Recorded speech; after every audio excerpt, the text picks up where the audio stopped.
നമസ്കാരം. നമ്മളിന്ന് സംസാരിക്കാൻ പോകുന്നത് ശാസ്ത്രത്തിലെ തന്നെ ഏറ്റവും പ്രധാനപ്പെട്ട ഒരു ആശയത്തെക്കുറിച്ചാണ്. പരിണാമ സിദ്ധാന്തം. എന്താണത്? നമ്മുടെ ഉത്ഭവത്തെക്കുറിച്ച് ഇതെന്താണ് പറയുന്നത്? നമുക്കൊന്ന് വിശദമായി നോക്കാം. നമ്മുടെ ഈ ഭൂമിയിൽ അല്ലേ, ഏറ്റവും ചെറിയ പ്രാണികൾ തൊട്ട് ഏറ്റവും വലിയ തിമിംഗലം വരെ എന്തോരം തരം ജീവികളാ. എപ്പോഴെങ്കിലും ചിന്തിച്ചുണ്ടോ ഇതെല്ലാം ഇവിടെ എങ്ങനെ വന്നു എന്ന്? ഈ ഒരു ചോദ്യത്തിൽ നിന്നാണ് ശരിക്കും പറഞ്ഞാൽ നമ്മുടെ ഇന്നത്തെ ചർച്ച തുടങ്ങുന്നത്. അപ്പോൾ ഈയൊരു വലിയ ചോദ്യത്തിന് ഉത്തരം കണ്ടെത്താൻ പലരും ശ്രമിച്ചിട്ടുണ്ട്. അതിൽ രണ്ടുപേരാണ് ഏറ്റവും പ്രധാനം. രസമെന്താന്ന് വെച്ചാൽ ഒരേ ലോകത്തെ നോക്കിയിട്ട് ഇവർ രണ്ടുപേരും എത്തിയത് രണ്ട് വ്യത്യസ്തമായ നിഗമനങ്ങളിലായിരുന്നു. ഇടതുവശത്ത് കാണുന്നത് ജീൻ ബാപ്റ്റിസ്റ്റ് ലാമാർക്ക്, വലതുവശത്തുള്ളത് നമുക്കെല്ലാവർക്കും അറിയാവുന്ന ചാൾസ് ഡാർവിനും. നമുക്ക് ആദ്യം ലാമാർക്കിന്റെ സിദ്ധാന്തം എന്തായിരുന്നു എന്ന് നോക്കാം. പരിണാമത്തെക്കുറിച്ച് ആദ്യമായി ഒരു വിശദീകരണം നൽകാൻ ശ്രമിച്ചവരിൽ ഒരാളായിരുന്നു അദ്ദേഹം. അപ്പോ ലാമാർക്ക് മുന്നോട്ടുവെച്ച ആശയം എന്താണെന്നറിയോ? ഒറ്റ കേൾവിയിൽ നമുക്ക് ഇത് ശരിയാണല്ലോ എന്ന് തോന്നിപ്പോകുന്ന ഒരു സിദ്ധാന്തമായിരുന്നു അത്. വളരെ ലളിതവും എന്താ പറയുക, വളരെ സ്വാഭാവികമായി തോന്നുന്ന ഒരു ഐഡിയ. അദ്ദേഹത്തിന്റെ ആശയത്തിന്റെ കാതല് ആർജിത സ്വഭാവങ്ങളുടെ പാരമ്പര്യം എന്നതായിരുന്നു. എന്തായി വാക്കിന്റെ അർത്ഥം? സിമ്പിളായി പറഞ്ഞാൽ, ഒരു ജീവി അതിന്റെ ജീവിതകാലത്ത് എന്തെങ്കിലും ഒരു കഴിവോ അല്ലെങ്കിൽ ഒരു ശാരീരിക മാറ്റമോ നേടിയെടുത്താൽ അതതിന്റെ അടുത്ത തലമുറയ്ക്ക് കൈമാറാൻ പറ്റും എന്നതായിരുന്നു ലാമാർക്കിന്റെ വിശ്വാസം. ഇത് മനസ്സിലാക്കാൻ ഏറ്റവും നല്ല ഉദാഹരണം അദ്ദേഹം തന്നെ പറഞ്ഞ ജിറാഫിന്റെ കാര്യമാണ്. പണ്ടുകാലത്ത് ജിറാഫുകൾക്ക് ഇത്ര നീളമുള്ള കഴുത്തുണ്ടായിരുന്നില്ലട്രേ. അപ്പോൾ ഉയരത്തിലുള്ള ഇലകൾ തിന്നാനായിട്ട് അവ ഇങ്ങനെ കഴുത്ത് നീട്ടി നീട്ടി പരിശ്രമിച്ചു. അങ്ങനെ നിരന്തരം പരിശ്രമിച്ചപ്പോൾ അവയുടെ കഴുത്തിന് നീളം വെച്ചു. ഈ പുതുതായി കിട്ടിയ നീളമുള്ള കഴുത്ത് അവയുടെ അടുത്ത തലമുറയ്ക്കും കിട്ടി. അങ്ങനെ തലമുറകൾ കഴിഞ്ഞപ്പോൾ ജിറാഫിന്റെ കഴുത്ത് ഇങ്ങനെ നീണ്ടുപോയി. കേൾക്കാൻ നല്ല രസമല്ലേ?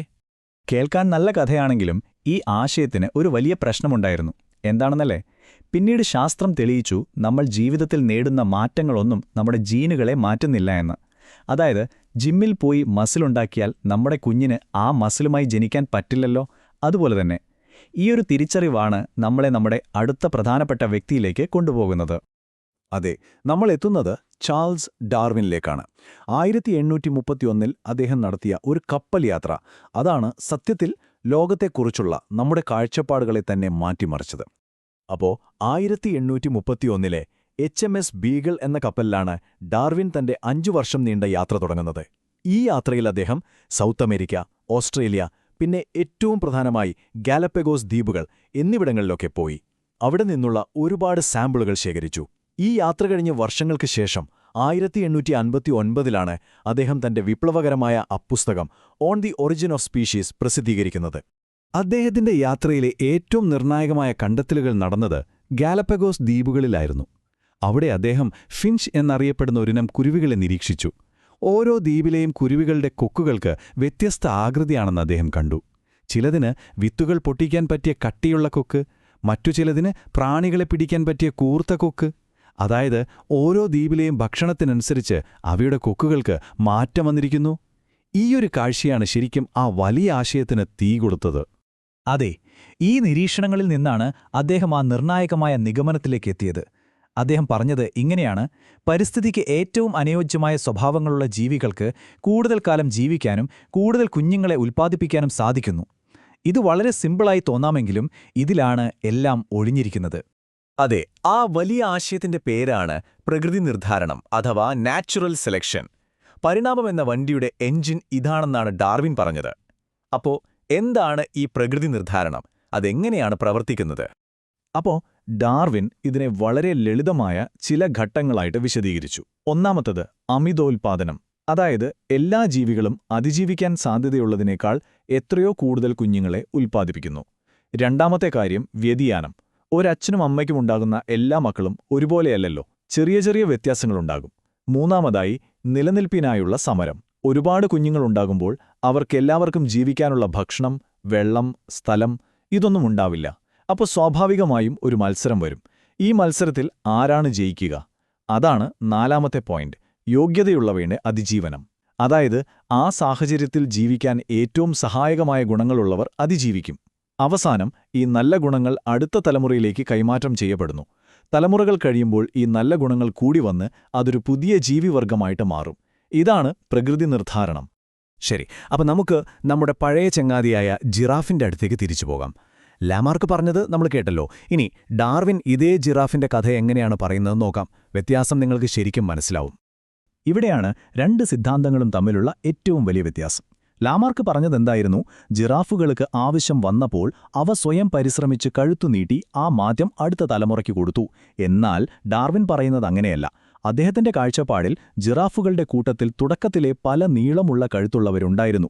നീളം കുറഞ്ഞവരും ഇടത്തരം നീളമുള്ളവരും നല്ല നീളമുള്ളവരും. ഇതിൽ ഉയരത്തിലുള്ള ഇലകൾ കിട്ടാൻ സാധ്യത കൂടുതൽ ആർക്കായിരിക്കും? തീർച്ചയായും നീളമുള്ള കഴുത്തുള്ളവർക്ക്. അപ്പോൾ അവർക്ക് കൂടുതൽ ഭക്ഷണം കിട്ടും, അവർ അതിജീവിക്കും, അവർക്ക് കൂടുതൽ കുഞ്ഞുങ്ങളുണ്ടാകും. മറ്റുള്ളവ പട്ടിണി കിടന്ന് ഇല്ലാതാകും. അതായത് പ്രകൃതി തന്നെ നീളമുള്ള കഴുത്തുള്ളവയെ തിരഞ്ഞെടുത്തു. ദേ, ഈ ചിത്രം നോക്കിയാൽ സംഭവം ക്ലിയറാകും. ഇവിടെ ജിറാഫുകൾ സ്വയം മാറാൻ ശ്രമിക്കുകയല്ല. പകരം നിലവിലുള്ള വ്യത്യാസങ്ങളിൽ നിന്ന് പ്രകൃതി ഏറ്റവും മികച്ചതിനെ തിരഞ്ഞെടുക്കുകയാണ്. ഇത് കഴുത്ത് നീട്ടുന്നതിനെക്കുറിച്ചല്ല, മറിച്ച് അതിജീവനത്തെക്കുറിച്ചാണ്. ഓർക്കണം, ഡാർവിൻ ഇതൊക്കെ പറയുമ്പോൾ ജീനുകളെക്കുറിച്ചോ DNA-യെക്കുറിച്ചോ ആർക്കും ഒരു പിടിയുമില്ലായിരുന്നു. പക്ഷേ അതിശയം എന്താണെന്ന് വെച്ചാൽ അതിനുശേഷമുണ്ടായ എല്ലാ ശാസ്ത്രീയ കണ്ടുപിടുത്തങ്ങളും ഡാർവിന്റെ സിദ്ധാന്തത്തെ കൂടുതൽ ശക്തമാക്കുകയാണ് ചെയ്തത്. എങ്ങനെയാണെന്നല്ലേ?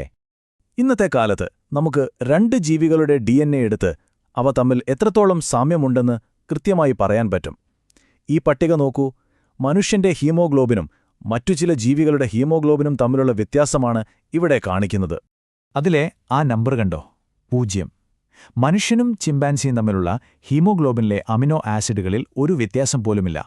എന്നാൽ ഗൊറില്ലയുമായി 1ന്റെ വ്യത്യാസമുണ്ട്. എലിയുമായിട്ടാണെങ്കിൽ 31ന്റെ വ്യത്യാസമുണ്ട്. ഇതെന്താണ് കാണിക്കുന്നത്? നമുക്കും ചിമ്പാൻസിക്കും വളരെ അടുത്ത ഒരു പൊടുപൂർവികനുണ്ടായിരുന്നു എന്നതിനുള്ള ഇതിലും വലിയൊരു തെളിവ് വേണോ? അപ്പോൾ ഒരു കാര്യം വ്യക്തമാണ്. ഡാർവിന്റെ സിദ്ധാന്തത്തിൽ ചില വിടവുകളുണ്ടായിരുന്നു. ഈ വ്യത്യാസങ്ങളൊക്കെ എങ്ങനെയാണ് ഉണ്ടാകുന്നത്? ഈ ഗുണങ്ങൾ എങ്ങനെയാണ് അടുത്ത തലമുറയിലേക്ക് പോകുന്നത്?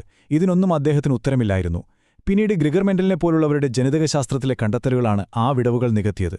അങ്ങനെ ഡാർവിന്റെ പ്രകൃതി നിർദ്ധാരണവും ആധുനിക ജനിതകശാസ്ത്രവും ചേർന്ന പുതിയ സിദ്ധാന്തത്തെയാണ് നമ്മൾ ഇന്ന് നിയോ ഡാർവിനിസം എന്ന് വിളിക്കുന്നത്.